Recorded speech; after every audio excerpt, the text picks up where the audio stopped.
सबैलाई नमस्कार छ। अहिले राम्रो होला भनेर उठ्नबाट धाएर आएछौँ। अब विदा गरेर दिनु होला। घर कहाँ हो? घर गुल्मी हो। बसाइ काठमाडौँ। हजुर अहिले काठमाडौँबाट बुटोल आउनुभयो हजुर चुनावमा भोट हाल्नको लागि। भोटका लागि अहिले भोट हाल्दाखेरि जसरी पहिला तपाईँहरूले भोट हाल्नुहुन्थ्यो त्यसरी हाल्नुहुन्छ कि अहिले आफै अलिकति बुझेर सोचेर भोट हाल्नुहुन्छ? अहिले कसरी हाल्नुहुन्छ भोट हाल्दा? मैले सोचेर त राख्न थिएँ, मलाई राख्न पनि दिन्न। कि तपाईँलाई दबाब आउँछ यसमा हाल्नै पर्छ भनेर घरको दबाब आउँछ कि कहीँबाट दबाब त आउँदैन नि यही यसैलाई दिनुपर्छ भनेर? मलाई दिन्न बाबु, यति हो त ग्यारेन्टी छ। दोहोऱ्याउने लान्छन्, बरु गाडीमा लिएर जान्छन्। भनेको मतलब तपाईँले जबरजस्ती भोट हाल्न लगाउँछन् र पनि त्यसरी हाल्दाखेरि तपाईँलाई अहिलेको आँखाले देख्दिनँ भन्छन् भनेर तपाईँले आँखाले देख्दिन्न भनेर चाहिँ समातेर लगेर टाँसिदिन्छन्। ठाउँमा समातेर लगेर टाँसिदिन्छन्। थाहा भएन। त्यो कुराहरू तपाईँलाई थाहा नहुँदो रहेछ।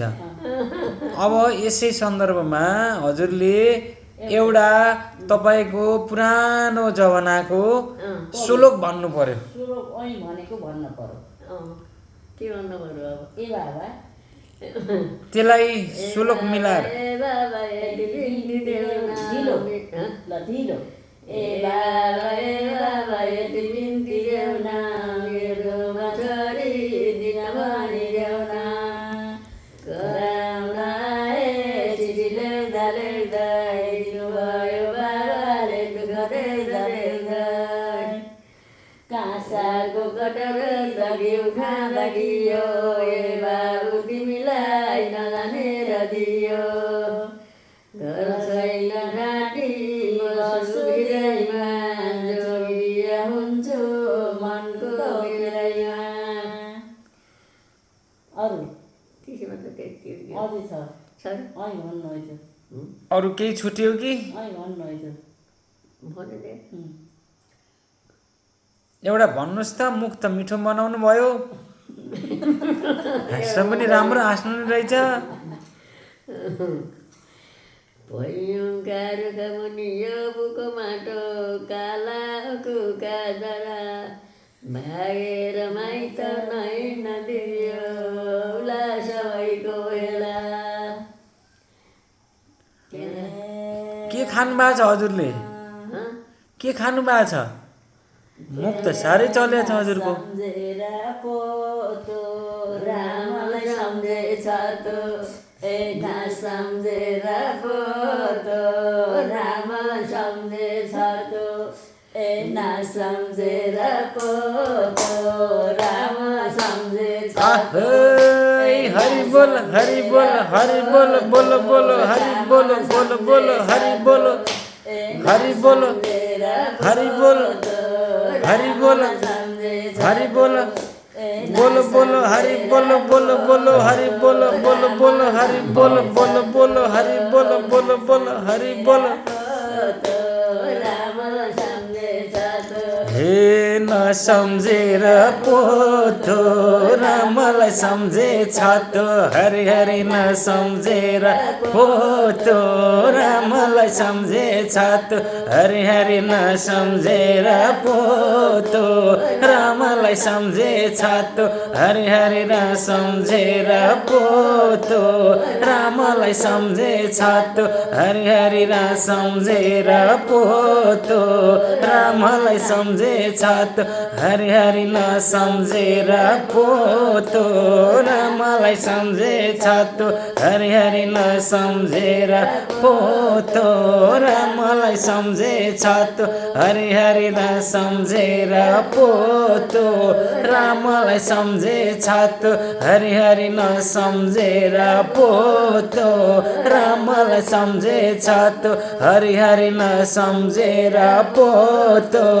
रामलाई सम्झेछ तो, हरि हरि नसम्झेर पोथो रामलाई सम्झेछ तो हरि हरि नसम्झेर पोतो रामलाई सम्झेछ तो हरि हरि नसम्झेर पोतो रामलाई सम्झेछ तो हरि हरि नसम्झेर पोतो रामलाई सम्झेछ तो हरि हरि नसम्झेर पोतो रामलाई सम्झेछ तो हरि हरि नसम्झेर पोतो रामलाई सम्झेछ तो हरि हरि नसम्झेर पोतो रामलाई सम्झेछ तो हरि हरि नसम्झेर पोतो रामलाई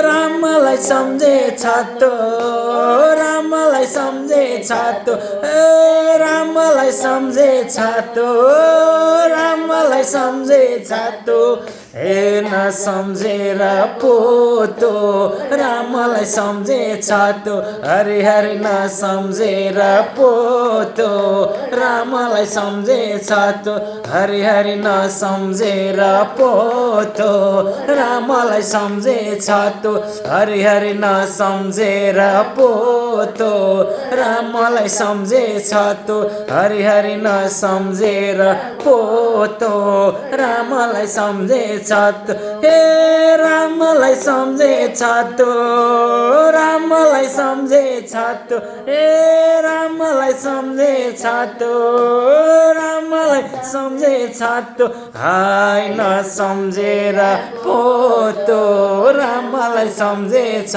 तो हरि हरि नसम्झेर पोतो रामलाई सम्झेछ तो हरि हरि नसम्झेर पोतो रामलाई सम्झेछ तो नसम्झेर पोतो रामलाई सम्झेछ तो हे नसम्झेर पोतो रामलाई सम्झेछ तो हे रामलाई सम्झेछ तो रामलाई सम्झेछ तो हे रामलाई सम्झेछ तो रामलाई सम्झेछ तो हरि हरि नसम्झेर पोतो रामलाई सम्झेछ तो हरि हरि नसम्झेर पोतो रामलाई सम्झेछ तो हरि हरि नसम्झेर पोतो रामलाई सम्झेछ तो हरि हरि नसम्झेर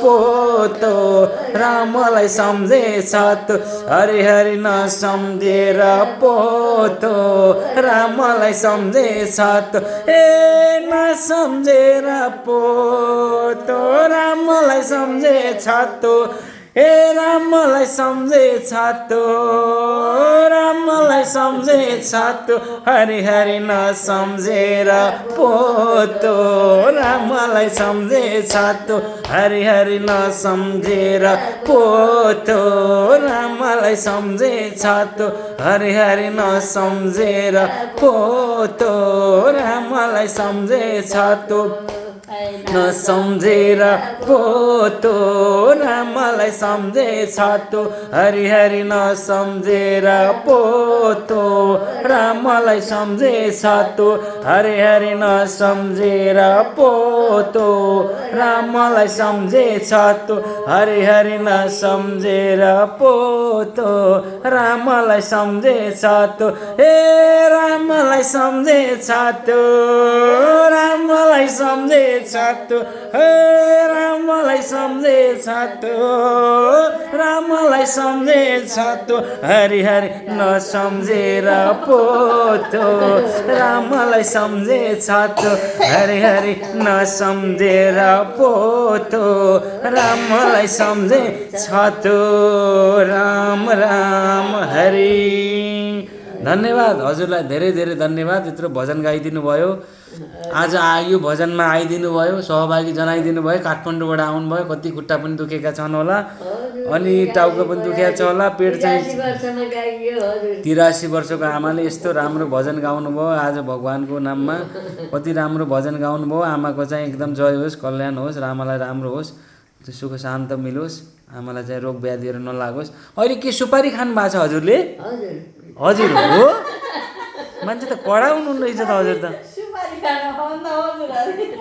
मान्छे त कडा हुनुहुन्न रहेछ हजुर त सुपारी खानु छ अरे खाइ छैन भन्नु त होइन नि मुखा त छ मुखा छ नि ढाँट्नु भएन नि होइन जुवान हो भन्नु न सुपारी त होइन म भुलेँ होला जुवानो भुल भयो माफ दिनुहुन्छ भगवान् हुन्छ अहिले मैले राखेँ है हजुर हस् अहिले हस् धन्यवाद हस्